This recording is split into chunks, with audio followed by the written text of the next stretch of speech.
Lust ने कैसे कैसे लोगों को बर्बाद कर दिया, आज हम उसके बारे में देखेंगे और ये भी देखेंगे कि इस प्रॉब्लम का साइंटिफिकली सोल्यूशन क्या है ताकि ये चीज हमें बर्बाद ना करे। सबसे पहले हम एक स्टोरी देखते हैं। तो जो सबसे पहली स्टोरी है वो काफी खतरनाक है, क्योंकि इस इंसान ने एक औरत के लिए अपनी माँ तक को मार दिया और जिस औरत को पाने के लिए उसने सब कुछ बर्बाद किया उसे भी वो बचा नहीं पाया। ये स्टोरी है नीरो की, जो कि रोम का एम्परर बना 54 एडी में। उस वक्त इसकी उम्र सिर्फ 16 साल थी। इतनी छोटी एज में किसी को इतनी पावर मिल जाए तो हम एक्सपेक्ट करेंगे कि वो बिगड़ जाएगा, लेकिन स्टार्टिंग में ऐसा नहीं हुआ। शुरू के कुछ सालों तक नीरो की इमेज बहुत अच्छी थी। उसके पास दो स्ट्रॉन्ग एडवाइजर थे। पहला था सेनेका, जो कि एक फेमस फिलोसफर और टीचर था, और दूसरा था ब्यूरस, जो आर्मी का पावरफुल कमांडर था। सिंपल वर्ड्स में कहूँ तो एक मेंटर उसका दिमाग संभाल रहा था और दूसरा उसकी पावर। इन दोनों की गाइडेंस में नीरो के फर्स्ट 5 इयर्स बहुत स्टेबल निकले। रोम के लोगों को लग रहा था कि उन्हें एक सेंसिबल लीडर मिल गया है, लेकिन फिर उसकी लाइफ में एक लड़की आई जिसका नाम था पोपे सबीना। सबीना सिर्फ खूबसूरत नहीं थी, वो इंटेलिजेंट भी थी, एम्बिशियस भी थी और पूरी पॉलिटिक्स की पावर गेम को समझती थी। उसने नीरो को कंट्रोल कर लिया था और नीरो भी उसको देख के इतना ऑब्सेस्ड हो गया था कि अब वो ही उसकी जिंदगी का मकसद बन गई थी। लेकिन प्रॉब्लम ये थी कि सबीना ऑलरेडी मैरिड थी और नीरो की भी शादी हो चुकी थी और नीरो की वाइफ का नाम था ऑक्टेविया। नीरो को पता था कि अगर उसे सबीना चाहिए तो उसे अपनी जिंदगी से ऑक्टेविया को हटाना पड़ेगा, लेकिन ये भी उसके लिए उतनी बड़ी प्रॉब्लम नहीं थी। उसकी सबसे बड़ी प्रॉब्लम थी उसकी माँ एग्रिपीना। एग्रिपीना एक नॉर्मल औरत नहीं थी, वो भी एक एक्सट्रीमली पावरफुल वुमेन थी और पॉलिटिक्स की गेम को जानती थी। उसने प्लानिंग करके सही लोगों को इन्फ्लुएंस करके अपने बेटे नीरो को राजगद्दी तक पहुंचाया था। सिंपल शब्दों में नीरो जो एम्परर बना था वो सिर्फ अपनी माँ की वजह से था। सबीना बार बार नीरो के पास आती और उसको कहती कि तू एम्परर तो बन गया है, लेकिन अभी भी तू फ्री नहीं है। तू पूरा रोम चलाता है पर तू अपनी लाइफ का डिसीजन खुद नहीं ले सकता, हर चीज तेरी माँ कंट्रोल करती है। ये बात नीरो को अच्छी नहीं लगती थी, इसलिए 59 एडी में उसने अपनी माँ को मारने का प्लान बनाया। पहले प्लान में उसने अपने लोगों को बोल के एक ऐसी बोट तैयार करवाई जो थोड़ा सा पानी में तैर के डूब जाएगी। आइडिया ये था कि जब उसकी माँ ट्रैवल कर रही होगी तो वो उस बोट में जाएगी और डूब के उसकी मौत हो जाएगी और लोगों को लगेगा ये एक एक्सीडेंट है। लेकिन जब एक्चुअल में उसकी माँ उस बोट में गई तो वो बच गई, क्योंकि वो एक बहुत अच्छी स्विमर थी और स्विमिंग करके वो शोर के किनारे तक पहुंच गई। नीरो को जब पता चला कि उसकी माँ बच गई है तो उसे बहुत गुस्सा आया और उसने डायरेक्टली अपने सोल्जर्स को बुलाया और कहा, तुम सब आज जाओ और मेरी माँ को मार दो। और सोल्जर्स ने ऐसा ही किया, उन्होंने उसकी माँ को मार दिया।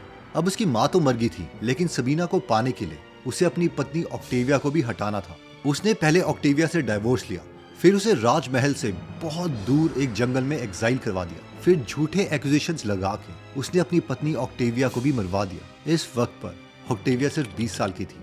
कई ओल्ड राइटर्स ने यह तक लिखा है कि ऑक्टेविया का कटा हुआ सर उसने सबीना को भी दिखाया। एनीवेज 62 एडी में नीरो ने सबीना से शादी कर ली। इस वक्त उसके पास सब कुछ था, थ्रोन भी, पावर भी और वो औरत भी जिसके लिए उसने अपनी माँ तक को मरवा दिया था। लेकिन ट्रेजेडी ये है कि 65 एडी में सबीना प्रेग्नेंट हो गई और चाइल्ड बर्थ कॉम्प्लिकेशंस की वजह से वो भी मर गई। इस इंसिडेंट के बाद नीरो मेंटली टूट गया था। वो सबीना के लिए इतना पागल हो गया कि उसने पूरे रोम में सबीना जैसी लड़की को ढूंढने का फैसला किया। उसे सबीना जैसी लड़की तो नहीं मिली, लेकिन एक लड़का मिला जो सबीना जैसा दिखता था और उसका नाम था स्पोरस।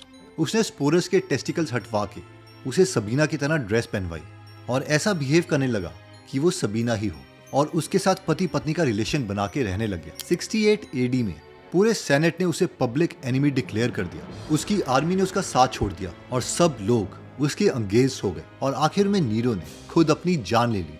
ये सिर्फ एक एम्परर की स्टोरी नहीं है, ये एक ऐसे आदमी की स्टोरी है जिसे दुनिया मिल गई थी पर अपने डिजायर्स पर वो कंट्रोल नहीं कर पाया। हम सबको पता है कि लस्ट हमारे लिए बुरी है, लेकिन कितनी बुरी ये 2014 में इस स्टडी ने प्रूव किया। रिसर्चर्स ने 64 हेल्दी एडल्ट मैन के ब्रेन स्कैन्स देखे और फिर उनसे उनकी पोर्नोग्राफी कंजप्शन के बारे में पूछा। उन्होंने देखा कि जो लोग ज्यादा पॉर्न कंज्यूम करते थे उनके राइट कॉर्डेड नाम के ब्रेन एरिया में ग्रेन मैटर बहुत कम था और रिवॉर्ड सिस्टम का कनेक्शन डोर्सोलेटरल प्रीफ्रंटल कॉर्टेक्स से भी वीक था। हमारे ब्रेन में प्रीफ्रंटल एरिया वही सिस्टम है जो हमारी फ्यूचर प्लानिंग में इम्पल्स कंट्रोल में हेल्प करता है। इन शॉर्ट जो पॉर्न है वो ब्रेन को श्रिंक कर देती है, यानी लेस इंटेलेक्चुअल पावर। इसके साथ साथ एक इंटरनेशनल सर्वे में पता चला कि जो लोग ज्यादा पॉर्न देखते हैं उनमें से 21.48% लोगों में इरेक्टाइल डिसफंक्शन भी दिखा। लेकिन प्रॉब्लम सिर्फ इतनी भी नहीं है। प्रॉब्लम ये है कि जब हम लस्ट को इग्नोर करने की कोशिश करते हैं तो ये चीज हमारे दिमाग में और ज्यादा घुस जाती है। और यही बात डेनियल वेगनर ने अपनी फेमस व्हाइट बियर रिसर्च में दिखाई। उन्होंने पार्टिसिपेंट्स को बुलाया और कहा, देखो व्हाइट बियर के बारे में अब मत सोचना। इसका रिजल्ट, लोग उसी के बारे में सोचने लगे जिसके बारे में उन्हें मना किया गया था। और इस चीज को उन्होंने कहा आयरॉनिक प्रोसेस थ्योरी, यानी ब्रेन का एक पार्ट अनवांटेड थॉट को हटाने की कोशिश करता है और दूसरा पार्ट बार बार चेक करता रहता है कि वो थॉट वापस तो नहीं आ गया। और उस चेकिंग के चक्कर में थॉट और ज्यादा एक्टिव हो जाता है। यानी जितना हम खुद को बोलेंगे कि लस्ट के बारे में नहीं सोचना, उतना ही हमारा ब्रेन उसके बारे में सोचता रहेगा। और ये प्रॉब्लम अभी की नहीं है, इवन पुराने क्रिश्चियन जमाने में भी कुछ आदमी सेक्सुअल डिजायर से इतने परेशान हो गए थे कि उन्होंने सोचा कि अगर मैं अपनी बॉडी से टेस्टिकल्स ही हटा दूं तो शायद मुझे ये फीलिंग नहीं आएगी। लेकिन ऐसा कुछ भी नहीं हुआ, बल्कि ये चीज उस जमाने में इतनी फैल गई कि वहां के ऑफिशियल्स को इसमें इंटरवीन करना पड़ा और इस चीज को इलीगल बनाना पड़ा। पर अब सवाल आता है कि फिर करना क्या है, व्हाट इज द सोल्यूशन। तो इस चीज को मिनिमाइज करने का एक 5 स्टेप सोल्यूशन है, जिसमें फर्स्ट स्टेप आता है कि सप्रेस मत करो, अर्ज को ऑब्जर्व करो। जब भी सेक्सुअल थॉट आता है उसे फोर्स से मत हटाओ,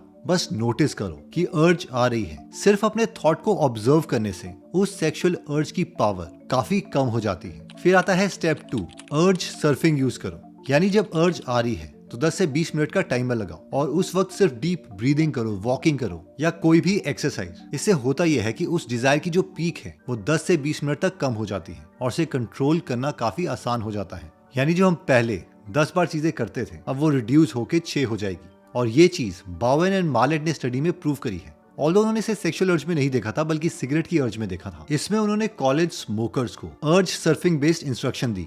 आइडिया ये था कि अर्ज को इमीडिएटली सेटिस्फाई करने के बजाय ऑब्जर्व किया जाए। और इस स्टडी में रिसर्चर्स ने देखा कि इस तरीके की ब्रीफ माइंडफुलनेस इंस्ट्रक्शंस बहुत यूजफुल थी। थर्ड स्टेप आता है ट्रिगर हटाओ और एनवायरनमेंट को स्मार्ट बनाओ। इस स्टेप में हमें फोन बेड पर नहीं लेके जाना है, प्राइवेट लेट नाइट स्क्रॉलिंग नहीं करनी है। बिहेवियर एडिक्शन दिखाती है कि अगर हम क्यूज को कम कर दें, यानी जो चीज हमें उस डिजायर की याद दिलवा रही है उसे कम कर दें, तो हम अपनी लस्ट को कम कर सकते हैं। फॉर एग्जाम्पल हो सकता है समीर बोलता है, यार मुझसे कंट्रोल नहीं होता, जबकि अगर उसके घर में कैमरा लगा दिया जाए और उसका पैटर्न देखा जाए तो वो क्लियर है कि घर में वो अकेला था, लाइट्स ऑफ हुई, फोन हाथ में था, इंस्टाग्राम की नोटिफिकेशन आई और फिर पॉर्न खुल गई। अब इस पर्टिकुलर केस स्टडी में अगर क्यूज को तोड़ना है तो फोन को पास रखने के बजाय दूर रखो, इंस्टाग्राम की नोटिफिकेशंस बंद कर दो और रात के 11 बजे वॉक पर चले जाओ। स्टेप 4 कहता है कि रूट इमोशंस को पकड़ो। जो पोर्नोग्राफी है वो हमेशा अर्ज की वजह से हम नहीं देखते, बल्कि कई बार बोर हो रहे होते हैं, लोनली फील कर रहे होते हैं, स्ट्रेस्ड फील कर रहे होते हैं। फॉर एग्जाम्पल विक्रम को लगता था कि उसकी प्रॉब्लम लस्ट है। बाद में जब उसने पैटर्न नोटिस किया तो उसे पता चला कि उसे अर्ज सबसे ज्यादा तब आती है जब ऑफिस का स्ट्रेस होता है या जब वो अकेला फील करता है। और स्टेप 5 कहता है अगर रिपीटेडली कंट्रोल टूट रहा है तो शर्म नहीं,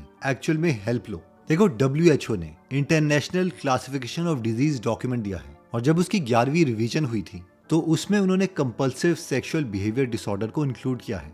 ये उन लोगों के लिए है जिन्हें बार बार रेपिटेटिव सेक्सुअल अर्जेस आते हैं और वो इस चीज को कंट्रोल नहीं कर पाते। इन शॉर्ट, अगर कंट्रोल बिल्कुल नहीं है और लाइफ डैमेज हो रही है तो ये सिर्फ बिहेवियर प्रॉब्लम नहीं है बल्कि एक्चुअल में एक क्लिनिकल प्रॉब्लम है और इसके लिए हमें डॉक्टर्स की हेल्प लेनी चाहिए। अब हमें से बहुत से लोग शर्माते हैं डॉक्टर से डायरेक्टली बात करने के लिए, इसलिए बहुत सी एप्लीकेशंस अवेलेबल हैं जहां पर हम अपनी बिना शक्ल दिखाए डॉक्टर से ऑनलाइन बात कर सकते हैं और उनसे इस चीज का सोल्यूशन मांग सकते हैं। आई होप इस वीडियो से आपकी बहुत हेल्प हुई होगी और अगर आपको लगता है कि आपका कोई फैमिली मेंबर है जिसकी इससे हेल्प हो सकती है तो उसके साथ ये वीडियो जरूर शेयर कीजिए। और हाँ, अगर आप टाइम मैनेजमेंट सीखना चाहते हैं एक बहुत ही सिंपल और साइंटिफिक वे में तो इस कोर्स का लिंक मैं डिस्क्रिप्शन और फर्स्ट में दे दूंगा। आई होप ये वीडियो आपको अच्छी लगी होगी। मिलते हैं नेक्स्ट वीडियो में। जय हिंद।